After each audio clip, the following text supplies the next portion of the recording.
இறையேசுவில் பிரியமான சகோதர சகோதரிகளே, நமது ஆண்டவர் இயேசு கிறிஸ்துவனுடைய திருப்பெயரால் உங்களுக்கும் உங்கள் குடும்பத்தில் இருக்கிற அனைவருக்கும் அன்பும் சமாதானமும் மகிழ்ச்சியும் உண்டாவதாக.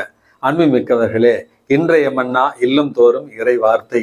இறை வார்த்தையை இல்லம் தோறும் பகிர்கிற இந்த ஒரு முயற்சியில உங்களுடைய பங்களிப்பாக இந்த சேனலை சப்ஸ்கிரைப் செய்து மற்ற குடும்ப நண்பர்களோடு இங்கே பகிரப்படுகிற இறை வார்த்தையை பகிர்ந்து கொள்ள உங்களை அன்போடு அழைக்கின்றோம். அன்புமிக்கவர்களே, ஆகஸ்ட் மாதம் 27ஆம் தேதி தாயாம் திரு அவை புனித மோனிகா, புனித அகுஸ்தினாருடைய அம்மா அவர்களுடைய நினைவு நாளைத்தான் கொண்டாடுகிறது. அன்புமிக்கவர்களே, கத்தோலிக்க திரு அவையில ஒரு சில புனிதர்களுக்கு தான் இந்த பாக்கியம். குடும்பத்துல எல்லோருமே புனிதர்கள், அல்லது தாய் தந்தை மகன் மகள் புனிதர்கள். இந்த ஒரு புனித மோனிகாவுடைய வாழ்க்கையில அவருடைய மகன் திருச்சபையினுடைய மாபெரும் புனிதர்களில் ஒருவராக, மறைநூல் அறிஞராகவும் அவர் அறியப்படுகிறார். அன்புமிக்கவர்களே, இந்த புனித மோனிகா பிறந்தது இப்பொழுது இருக்கிற அல்ஜீரியா என்கிற ஒரு பகுதி. அந்த பகுதியானது ரோமை பேரரசனுடைய ஒரு பகுதியாக இருந்தது. அங்கே இவருக்கு ஒரு கிறிஸ்துவர் அல்லாத ஒருவரோடு திருமண ஒப்பந்தம் நடைபெற்று திருமண பந்தத்தில் இவர்களுக்கு அகுஸ்தினார் பிறக்கிறார். அகுஸ்தினாருடைய வாழ்வு மிக இளைய வயதில் இருந்தே ஒரு தேடல் நிறைந்த ஒரு வாழ்வாக இருக்கிறது. இறைவனை தேடுகிற, இறை அனுபவத்தை தேடுகிற, அல்லது இறைவனை பற்றின உண்மையை தேடுகிற ஒரு தேடலில் இருக்கிறது. அதனுடைய ஒரு காரணமாக இந்த இறை தேடலின் ஒரு விளைவாக பல்வேறு புத்தகங்களை வாசிக்கிறார், பல நாடுகளுக்கு பயணம் செய்கிறார், உலகப்போக்கான ஒரு வாழ்வை வாழ்கிறார். இதனிடையே இவருடைய தாய் தன்னுடைய மகனை செல்லும் இடங்களில் எல்லாம் பின் சென்று அவருக்காக உருக்கமாக ஜெபித்தார் என்றுதான் இவருடைய வாழ்க்கை வரலாற்றுல நம்ம வாசிக்கிறோம். அன்புமிக்கவர்களே, தப்பிரையான பல கொள்கைகளுக்கு பின்னால் சென்ற புனித அகுஸ்தினார் கடைசியில இத்தாலி தேசத்திற்கு செல்கிறார். இத்தாலி தேசத்துல மிலான் பகுதியில் இருக்கிற புனித அம்ப்ரோசியாருடைய நட்பு இவர்கள் இருவருக்குமே கிடைக்கிறது. அம்ப்ரோசியாருடைய ஜெபம், அம்ப்ரோசியாருடைய ஆலோசனை, இவற்றின் ஒரு பலனாக இறை அருள் காரணமாக புனித அகுஸ்தினார் கடைசியில மனம் மாறுகிறார். தன்னுடைய பாவ அறிக்கையை கன்ஃபெஷன்ஸ் ஆஃப் சென்ட் அகஸ்டின் என்கிற ஒப்புதல் வாக்குமூலம் என்கிற புத்தகத்தின் வாயிலாக தன்னுடைய ஆன்மாவை முற்றிலும் திறந்து தன்னுடைய வாழ்வு என்பது மற்றவர்களுக்கு ஒரு பாடமாக இருக்க வேண்டும் என்கிற அந்த ஒரு உயரிய நோக்கத்தோடு தான் அந்த புத்தகத்தை, ஒப்புதல் வாக்குமூலம் அல்லது கன்ஃபெஷன்ஸ் ஆஃப் சென்ட் அகஸ்டின் என்கிறது அப்படி என்கிற ஒரு புத்தகத்தை எழுதினார். அன்புமிக்கவர்களே, இந்த தாயினுடைய தொடர் ஜெபம், இந்த தாயினுடைய மகனுக்கான பேரன்பு கடைசியில வென்றது இறை அருள் காரணமாக புனித அகுஸ்தினாரும் திருச்சபையில மாபெரும் ஒரு புனிதரானார். திருச்சபையினுடைய இறையில்ல புனித அகுஸ்தினாருடைய பங்களிப்பு என்பது எவ்வளவு முக்கியம் என்பதை இறையில் படித்தவர்களுக்கு தெரியும். அன்புமிக்கவர்களே, ஒரு தாய் நினைத்தால் எப்படி ஒரு மகன் எப்படிப்பட்டவராக இருந்தாலும், எந்த நிலைக்கு தள்ளப்பட்டிருந்தாலும், எவ்வித பாவ வாழ்க்கையில வாழ்ந்திருந்தாலும், தன்னுடைய தூய்மையின் காரணமாக, தொடர் ஜெபத்தின் காரணமாக பிள்ளையை மீட்டெடுக்க முடியும் என்பதற்கான உதாரணம் தான் புனித மோனிகா. அன்புமிக்கவர்களே, அன்னையருடைய பாதுகாவலியாக, விதவை பெண்களுடைய பாதுகாவலியாக, கைவிடப்பட்ட பெண்களுடைய ஒரு பாதுகாவலியாகத்தான் புனித மோனிகா திருச்சபையில அறியப்படுகிறார். இந்த செய்தியை கேட்டுக்கொண்டிருக்கிற கணவனை இழந்தவர்கள், விவாகரத்து பெற்ற பெண்கள் மற்றும் ஒற்றை தாயாய் பிள்ளைகளை வளர்த்து கொண்டிருக்கிற உங்களுக்கு புனித மோனிகா அம்மா பாதுகாவலியாக இருக்கிறார். விசுவாசத்தோடும் நம்பிக்கையோடும் வாழ்ந்து உங்களையும் உங்கள் பிள்ளைகளையும் விசுவாசத்துல வளர்த்தெடுத்து இறை அன்பில் வளர இறைவன் உங்களை ஆசீர்வதிப்பாராக.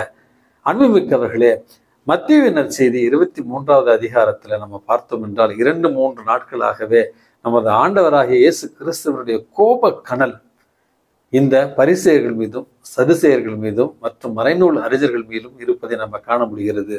அன்பே உருவான இறைவா என்று நமது ஆண்டவர் இயேசு கிறிஸ்துவை அழைக்கிறோம். அன்பையே அவர் போதித்தார், அன்போடு தான் வாழ்ந்தார், அன்பு செயல்கள் தான் தம் வாழ்நாள் முழுவதும் செய்தார். அவருடைய வார்த்தையில இப்படிப்பட்ட எச்சரிக்கை குரல் அல்லது கண்டன குரல்கள் வருவது என்பது மிகவும் ஆச்சரியமாகத்தான் இருக்கிறது. 3 வகையாக இந்த பரிசேயர்களையும் சதுசேயர்களையும் மறைநூல் அறிஞர்களையும் நமது ஆண்டவர் இயேசு கிறிஸ்து எச்சரிக்கிறார். எந்த காரணத்திற்காக எச்சரிக்கிறார் என்பதை 3 வகையாக நம்ம பார்க்கலாம். முதலாவது, they don't practice what they preach. தங்களுடைய வாழ்க்கையில அவர்கள் போதிப்பதை தங்களுடைய சுய வாழ்வுல அவர்கள் கடைபிடிக்கவில்லை. ஏமாற்று பேர்வழிகளாய், வெளிவேடக்காரர்களாய் அவர்கள் வாழ்கிறார்கள்.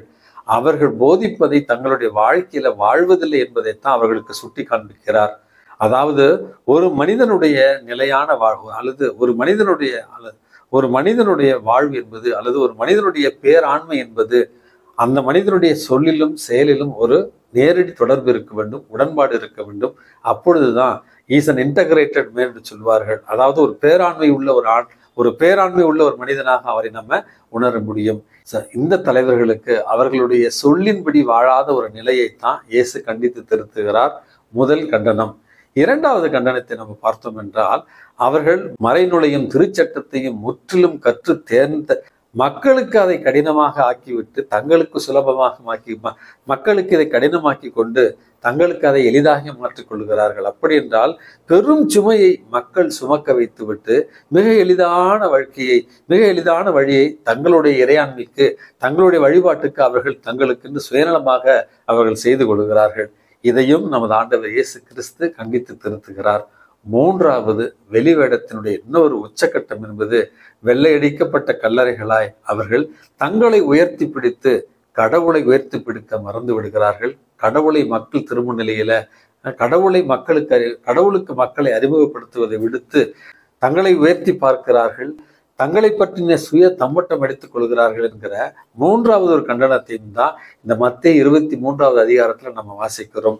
அப்படி என்றால் போதனைகளின்படி இல்லாத ஒரு வாழ்வு, திருச்சட்டத்தையும் இறை வார்த்தையும் மக்களுக்கு சுமையாக மாற்றுதல், மூன்றாவது தங்களை உயர்த்தி பிடிக்கிற அந்த சுயநலம் எண்ணம், இவற்றைத்தான் இறைவன் கண்டித்து திருத்துகிறார். இன்றைக்கு நம்ம வாழ்கிற இந்த ஒரு காலகட்டத்துல இந்த மூன்று குறைபாடு உள்ள தலைவர்கள் யாராவது உங்க கண்ணுக்கு வந்து போனாங்கன்னா அதற்கு கம்பெனி பொறுப்பல்ல. காரணம், இன்றைக்கு நாம் வாழ்கிற இந்த உலகத்துல, அதுவும் குறிப்பா இந்தியாவில் இப்படிப்பட்ட ஒரு தலைமைத்துவத்தை தான் நம்ம பார்க்கிறோம். அன்புமிக்கவர்களே, அவர்கள் தீயவர்கள், அவர்கள் கெட்டவர்கள் என்று அவர்கள் மீது குறையை சுமத்தாமல் தனிப்பட்ட வாழ்க்கையில, குடும்பங்களில, அல்லது நம்ம பணி செய்கிற இடங்களில, அல்லது நான் பொறுப்பேற்று இருக்கிற இடங்களில இந்த மூன்று கண்டனங்களையும் எச்சரிக்கையும் இறைவன் எனக்கே சொல்லுகிறார் என்கிற உள்ளுணர்வோடு நம்மை நாமே திருத்திக் கொள்ள முயற்சி செய்வோம். வெளிவேடமற்ற ஒரு வாழ்க்கையை வாழ முயற்சி செய்வோம். மூன்றாவது, இந்த அரசியல் தலைவர்கள் வெளிவேடமுள்ள மக்கள் மீது சுமையை சுமத்துகிற, வெறும் வீண் தம்மட்டம் அடித்துக் கொள்கிற அவர்கள் மனம் மாற வேண்டும். இந்த தாய் திருநாடு என்பது எல்லோருக்கும் சொந்தமானது, எல்லோருக்கும் பொதுவானது. இங்கு எல்லோரும் சகோதர சகோதரிகளாய் வேறுபாடின்றி வாழ இவர்கள் வழி செய்ய வேண்டும் என்று நம்முடைய நாட்டு தலைவர்களுக்காக ஜெபிக்க இறைவன் உங்களையும் என்னையும் கேட்டுக்கொள்கிறார். ஆகவே அன்புமிக்கவர்களே, வெளிவேடமற்றவர்களாக சுய பரிசோதனை செய்து ஆண்டவர் திருமுன்னிலையில நீதிமான்களாக வாழ இறைவனிடம் இன்றைக்கும் அன்றாடி ஜெபிப்போம். எல்லாம் உள்ள இறைவன் தந்தை, மகன், தூய ஆவி உங்களையும் உங்கள் குடும்பத்தில் இருக்கிற அனைவரையும் நிறைவாக ஆசீர்வதித்து பாதுகாத்து வழி நடத்துவாராக. ஆமேன்.